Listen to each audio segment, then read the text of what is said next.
नमस्कार, स्वाद रेसिपीमध्ये तुम्हा सर्वांचं स्वागत आहे। आज आपण बनवणार आहोत झणझणीत कोलंबी मसाला। त्यामुळे आज आपण मस्त कोलंबी रश्श्याचा बेत करूया। त्यासाठी मी इथे घेतलं आहे ओलं खोबरं खोवून, लसूण, बडीशेप, जिरे, कोथिंबीर आणि आलं, एक मोठा कांदा चिरून आणि टोमॅटो बारीक चिरून घेतलेला आहे। एका लोखंडी कढईमध्ये मी तेल घेतलंय थोडं, त्यामध्ये मी कांदा घातलेला आहे।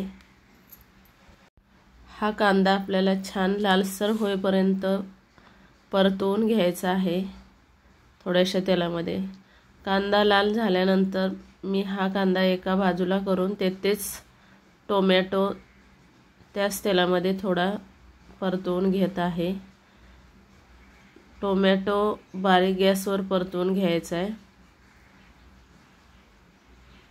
म्हणजे तो छान नरम होईल। फास्ट गॅसवर करपण्याची शक्यता असते। टोमॅटो परतल्यानंतर तिथेच एका बाजूला मी खोवून घेतलेलं खोबरं घेतलं आहे। खोबरे 1 ते 1.5 वाटी खोबरे आहे, खोवलेले ओले खोबरे। हे मी सगळं एकत्र परतवून घेतलं आहे। बघा, छान असा टोमॅटोने त्याला लाल रंग आलेला आहे। यामुळे आपली ग्रेव्ही खूप छान होईल। असं परतवून झाल्यानंतर हे मी मिक्सरच्या भांड्यामध्ये काढून घेते थंड झाल्यानंतर।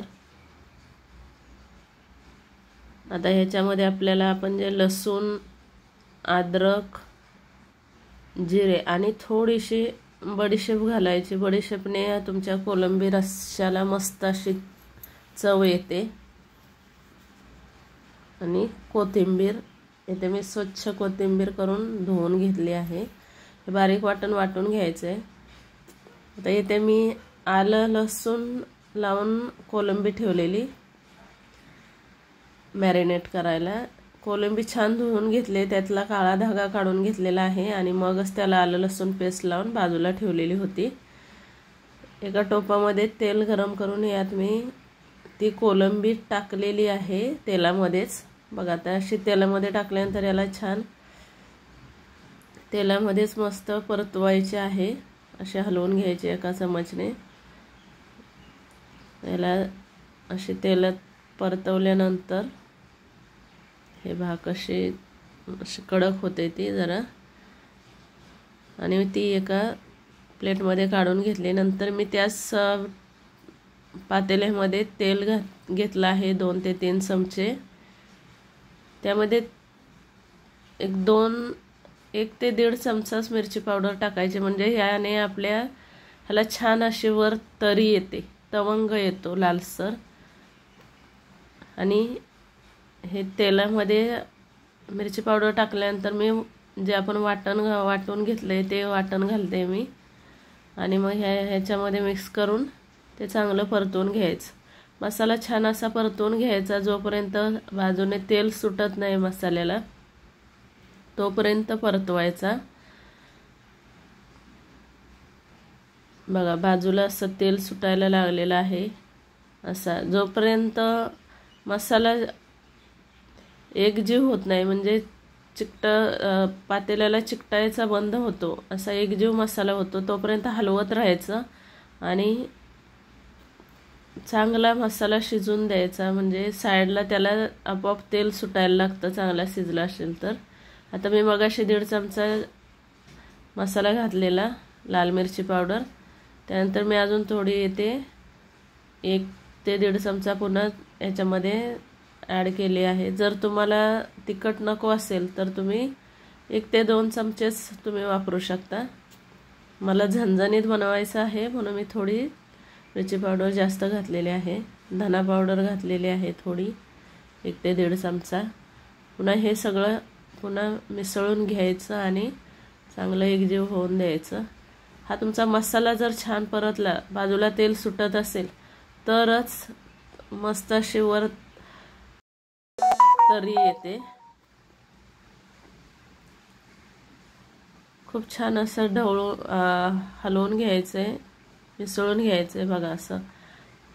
असं एकजीव होतो मसाला, अजिबात पातेल्याला चिकटत नाही. असा एकजीव झाल्यानंतर बाजूला तेल सोडतो आणि मग त्याच्यामध्ये आपण जी मगाशी तेलामध्ये तळून घेतलेली कोलंबी आहे ती कोलंबी घातली आहे मी याच्यामध्ये. आता कोलंबी चांगली स्वच्छ धुवून त्यामधला काळा धागा काढून घेतलेला आहे आणि मग त्याला आलं लसूण पेस्ट लावून ठेवलेली थोड्या वेळासाठी. तुम्ही त्यामध्ये लिंबू पण पिळू शकता थोडंसं. पुन्हा हे चांगलं परतवायचं आहे. परतून घेतल्यानंतर याच्यामध्ये आता 1 ते 1.5 ग्लास पाणी मी घालते. जरा थोडं जास्तच घातलं तरी चालेल, 1.5 ते 2 ग्लास पाणी जेवढं, कारण आपली कोलंबी शिजून पुन्हा रस्सा कमी होणार आहे म्हणून थोडं जास्तच पाणी घालायचं. तर याच्यामध्ये मी चवीनुसार मीठ घालते. आपल्याला ह्या उकळी आली की थोडंसं एका साईडला झाकून ठेवायचं आहे, एका साईडून थोडी वाफ जायला असं, आणि एक 5 ते 10 मिनिटापर्यंत शिजवून द्यायची. कोलंबी शिजल्यानंतर कोथिंबीर बारीक चिरून घालायची आहे. हे पहा असं मस्त शिजलेलं आहे. जर तुम्हाला दाटसर हवा असेल तर दाट ठेवायचं, किंवा असं वाटतंय की तुम्हाला पाणी कमी झालं आहे तर थोडं गरम करून ह्याच्यामध्ये पाणी घालू शकता तुम्ही. गरम करून घाला, थंड घालू नका. हां असं बघा मस्त अशी आता आपली कोलंबी शिजलेली आहे. त्यामध्ये तुम्ही 1 ते 2 कोकम घातले तरी चालतील, मस्त असे तरी येते त्याला मग. आणि हे आपण मस्त भाकरीबरोबर खाऊ शकतो. धन्यवाद.